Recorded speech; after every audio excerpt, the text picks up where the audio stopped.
ពីណាគេមិនសិចមកខ្ញុំនិយាយថាបងនៅនឹកអូនបងនៅស្រឡាញ់អូន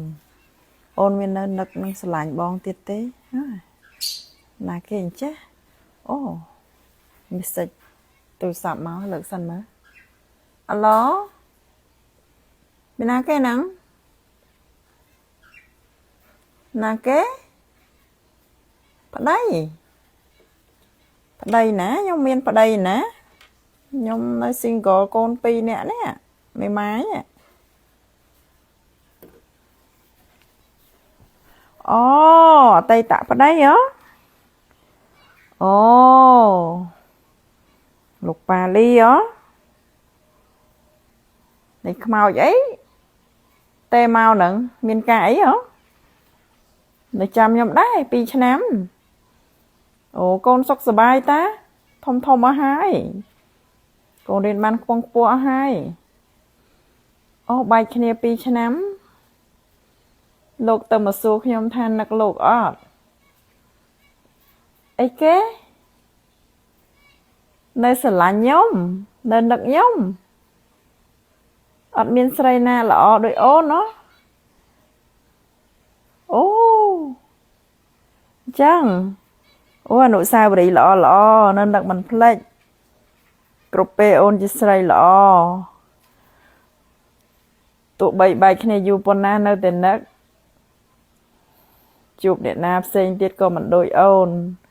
អូយព្រោះណាសំដីហ្នឹងអូ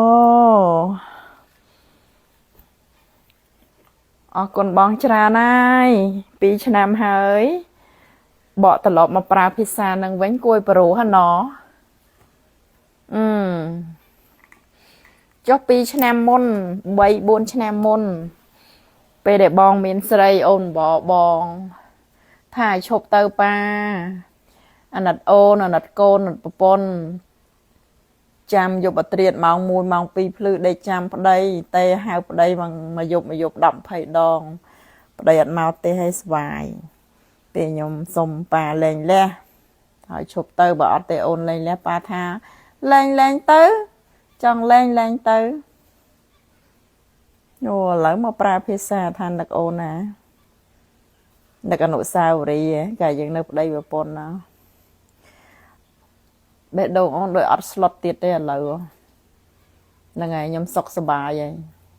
ក្រោយតែពេលខ្ញុំលែងប៉ាឯងត្រឹមតែ3ខែប៉ុណ្ណោះណាខ្ញុំคลายទៅជាមនុស្សស្រីម្នាក់ដែលរឹងប៉ឹងហើយបេះដូងខ្ញុំធ្លាប់ឈឺចាប់វាលែងឈឺចាប់ហើយអូមិនតមានប្តីទៀតទេប៉ុន្តែខ្ញុំអត់បានចងចាអនុស្សាវរីយ៍ដែលมันល្អនឹងផងសូមឲ្យបងសុខសប្បាយទៅមិនបាច់នឹកអូនទៀតទេបេះដូងអូនណាភ្លេចអស់ហើយមានអីចងចាំផង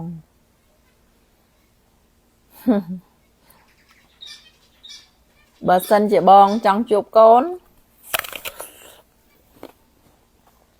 ថែខ្លួនឲ្យល្អទៅ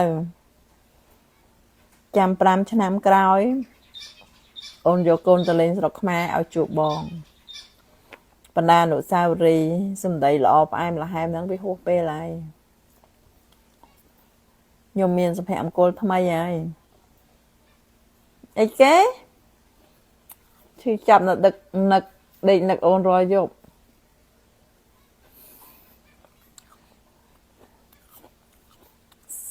សម្ដីអស់នេះហ่ะបងយកទៅប្រើលើនារីផ្សេងចុះ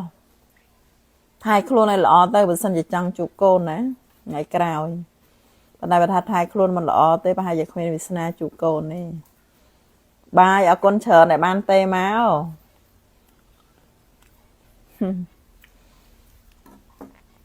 នៅប្រុសបង្កើតសេចក្តីឈឺចាប់ឲ្យយើងលួងលោមថ្នាក់ថ្នមផ្អែមល្ហែមមួយគ្រាគ្រាន់តែជាល្បិចបោកប្រាស់តែប៉ុណ្ណោះភាពឈឺចាប់អស់នេះហ៎ខ្ញុំឆ្លងកាត់រួចអស់ហើយបិទតែខ្ញុំនិយាយថាខ្ញុំភ្លេចអស់មែនប្រាប់អ្នកឯងក៏ប៉ុន្តែខ្ញុំមិនដែលភ្លេចទេភាពឈឺចាប់អស់នោះខ្ញុំ គ្រាន់តែតម្លាក់វាចោលតែប៉ុណ្ណោះ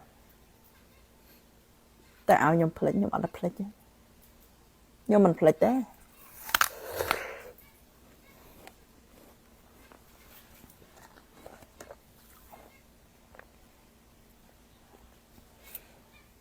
មិនឯងមកប្រើភាសា2ឆ្នាំក្រោយបងនៅតែនឹកអូនគ្មានស្រីណាដូច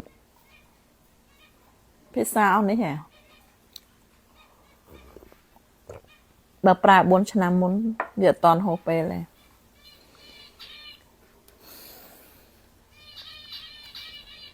កោះកកាយរំលឹករឿងឈឺចាប់សួនណាគេដែរចេះផ្លេចគេមិនផ្លេចទេអាភាពមិនផ្លេចនឹងឲ្យធ្វើឲ្យខ្ញុំចាំហើយប្រយ័ត្នប្រយែងនៅក្នុងជីវិតថ្ងៃក្រោយហើយធ្វើឲ្យខ្ញុំនឹកឯងវិញក៏អត់ដែរធ្វើឲ្យខ្ញុំស្ដាយសំណោះក៏អត់ដែរធ្វើឲ្យខ្ញុំឈឺចាប់តែឥឡូវរបួសខ្ញុំបានជាសះស្បើយហើយខ្ញុំស្ដាប់អត់ចូលទេភាសាទាំងអស់ហ្នឹងអតី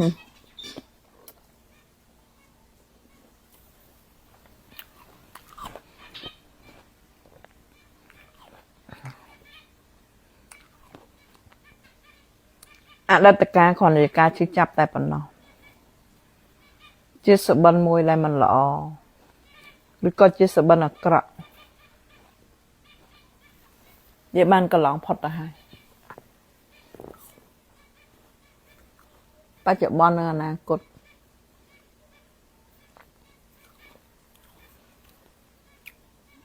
ទុកជាមេរៀនថ្ងៃក្រោយខ្ញុំនឹងប្រយ័ត្នប្រយែងនឹងរឹងប៉ឹងតែយ៉ាងណាក៏អរគុណតែភាពឈឺចាប់របស់នោះបានធ្លាក់ទៅដល់អ្នកឯងវិញទេវតាពិតជាមានភ្នែកមែនអត់ចាំជាតិក្រោយសោះ